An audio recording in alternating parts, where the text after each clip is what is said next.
ቅዱስ ጊዮርጊስ ስፖርት ማህበር በፊፋ ታገደም። ቅዱስ ጊዮርጊስ ስፖርት ማህበር ኪዋሜ አምዶም ፍሪምፖንግ ለተባለ ጋናዊ ተጫዋች ክለቡ ያለበትን ዕዳ ባለመክፈሉ ምክንያት ተጫዋቹ በስፖርት ክለቡ ላይ ፊፋ ክስ መስርቶ ቅዱስ ጊዮርጊስ ስፖርት ማህበር ለ3 ተከታታይ የዝውውር ጊዜያቶች የሀገር ውስጥም ሆነ የውጭ ሀገር ተጫዋቾችን እንዳያዘዋውር በዓለም አቀፍ እግር ኳስ ማህበር ፊፋ እግር ተጥሎበታል።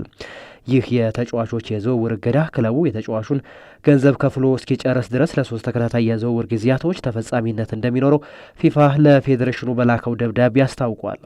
ፊፋ የወሰነውን ውሳኔ የኢትዮጵያ እግር ኳስ ፌዴሬሽን በቅዱስ ጊዮርጊስ ስፖርት ማህበር ላይ ተፈጻሚ እንዲያደርግ ትዕዛዝ ሰጥቷል። በተያያዘ ዜና ቅዱስ ጊዮርጊስ አሁን በዋናው ቡድን ለሚጫወቱ ተጫዋቾች የ3 ወር ደመወዝ አለመክፈሉን ብስራት ራዲዮ ከታማኝ ምንጮቹም ሰምቷል። በጉዳዩ ዙሪያ ምላሽና ማብራሪያ ለማግኘት ወደ ክለቡ አመራሮች ስልክ ብንደውልም ምላሻቸውን ግን ማግኘት አልቻልንም። የቅዱስ ጊዮርጊስ ስፖርት ማህበር አዲሱ ስራ አስፈጻሚ በፍርድ ቤት መታገዱም የሚታወቅ ነው።